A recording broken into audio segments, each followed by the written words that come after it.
The last couple of months, our lives have changed so much. We have gone from living normal lives to now living in the hospital. Daisy is now having seizures that last anywhere from an hour to 2.5 hours at a time, and she's having more than one of these a day. My kettle is boiling, so it might be a little bit loud, but I'm going to try and compose myself, but we are going through the hardest week of our life. This is breaking news in Queensland, Australia. It broke a few days ago and there is an ongoing police investigation. But we are going to take a look at some videos that Alana Harris put out on her TikTok channel, which is well and truly monetized with 1.1 million followers, and her videos got millions and millions and millions of views. She made an awful lot of money from this disgusting tragedy. The very first thing I am going to say about this video today is it is going to be extremely disturbing, very triggering, and it is about the Harris family and the alleged allegations of the mother poisoning her 1-year-old daughter. So if this is going to trigger you, then click away now, because, well, I don't even know where to begin, but just, if it is going to trigger you, then just please don't watch this video. Detailing several trips to hospital with their daughter, and at one point even had their crisis accommodation on their platforms at Ronald McDonald House. GoFundMe raised tens of thousands of dollars for the child, but was then closed. Police say they are now investigating if the child was being poisoned instead of battling that illness. I'm just going to go with the perspective of showing you what information is available at the moment. So the Harris family were a family vlogging channel on TikTok and Instagram.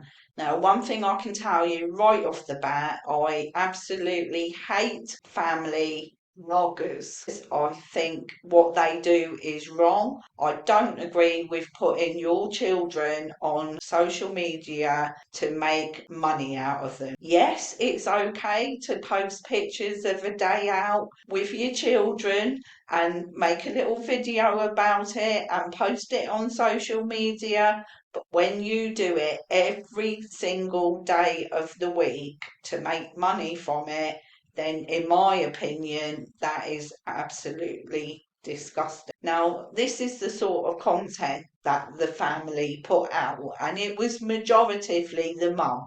Was the dad involved? Yes, he was. He was in some of the videos. He did record some of the videos, but the main emphasis was on the mum putting out this content. And even though she put out content about her sick child, as we're going to see in these videos, there's no tears. And not only that, in a lot of the videos she's smiling. And while these videos paint a picture which is easy to see in hindsight. One thing I am going to say before we go any further, and I will cover it more later, is these children have been taken away at this point. It all starts off with Alana, the mother, taking the child, Daisy, who is less than 1 at the start of this story. She keeps taking her to the doctors and to the hospitals and saying that there is something wrong with her. The last couple of months, our lives have changed so much. We have gone from living normal lives to now living in the hospital. Daisy is now having seizures that last anywhere from an hour to 2.5 hours at a time, and she's having more than one of these a day. And it's alleged that quite often on these occasions, the child had had a seizure and was unresponsive. And because this kept happening, the hospital needed to get to the bottom of it. So they performed brain surgery on this 1-year-old little girl. And then this is what Alana has to say about the results of that. Told that our daughter's brain is covered in tumours, and what is worse, but I need a coffee. The first thing I find extremely strange about this is the mother is not crying her eyes out, whereas if I was making a video announcing something like that, well, to be honest, I don't think I could make a video like that because I would be inconsolable. I would be crying and ranting all of the time, so I wouldn't be able to make a video. So that's the first thing that strikes me, is that she isn't crying, she's not ranting, and then she goes on about making coffee. What? There was also a GoFundMe that was running. It's not now, but there was, and it raised over 63,000 Australian dollars, and quite a lot of her social media has disappeared as well. When this story first broke, the TikTok page had 1.1 million followers, and now it's completely gone. There are 2 other pages that have only got a few thousand followers on, and there are no videos covering any of this anymore. When you post content on a regular basis, especially about a sick child, then the community comes together, and this community was no exception. There are local businesses around us who contributed to that GoFundMe account. One business in particular donated $4,000. They did a fundraiser. This small business, this mum, she spent hours baking these goodies for her. All the proceeds they made that day went to the Harris family, and that ended up being $4,000. I'm a business owner, and I did think about hosting a day for Daisy, because obviously in our area there was lots of businesses doing it, and I was like, look, I want to do it. I personally can't contribute because of my financial situation, but I thought about it with my business, but for some reason I didn't. And I'm so glad that I didn't. Can you imagine how the people of this community must be feeling when they have given up their time, they have given up their day's takings to give the money to the Harris family, only to find out on the breaking news that it has been alleged that Alana was injecting her 1-year-old with benzos, which is a form of Valium. So it was no wonder that she was having seizures and was quite often unresponsive.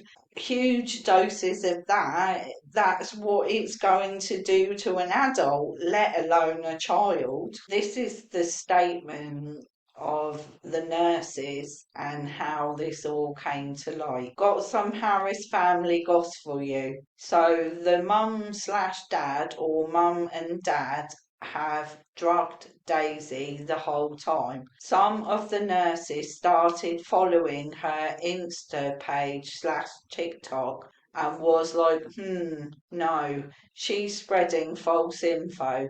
She doesn't have brain tumours, and she was never palliative. After her last brain surgery, which found nothing, the Children's Hospital decided to do a toxicology report and found that Daisy had a high reading for benzodiazepines, which is like Valium, etc. The kids have been taken off them, and I'm not too sure where the mum and dad are. However, Daisy is under the care of child protection and is still in hospital, awake, sitting up, eating, being a normal 1-year-old. The father, Brock, has put out a statement denying all knowledge of any of this.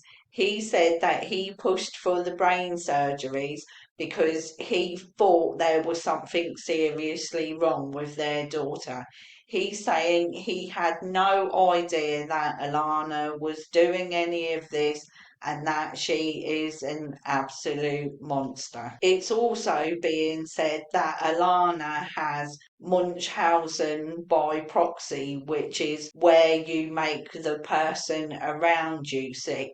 But whether that's the case, nobody knows. Even though it was nurses that first brought this up, it's not a formal diagnosis on her. Nothing has been decided. I'm not saying that is what she's got, so I don't want any misinterpretation.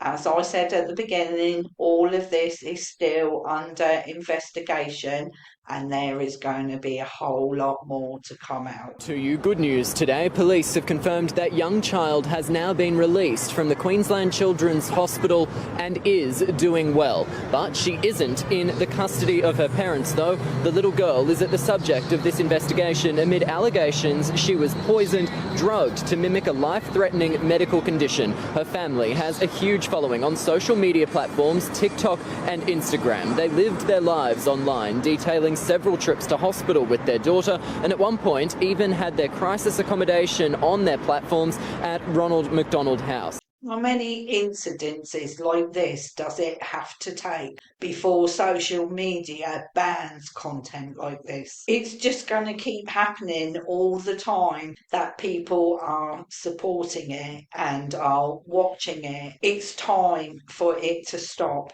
And if it is proven that Alana did actually do this, I hope that she gets punished in jail for a very, very long time, because that is the least she deserves.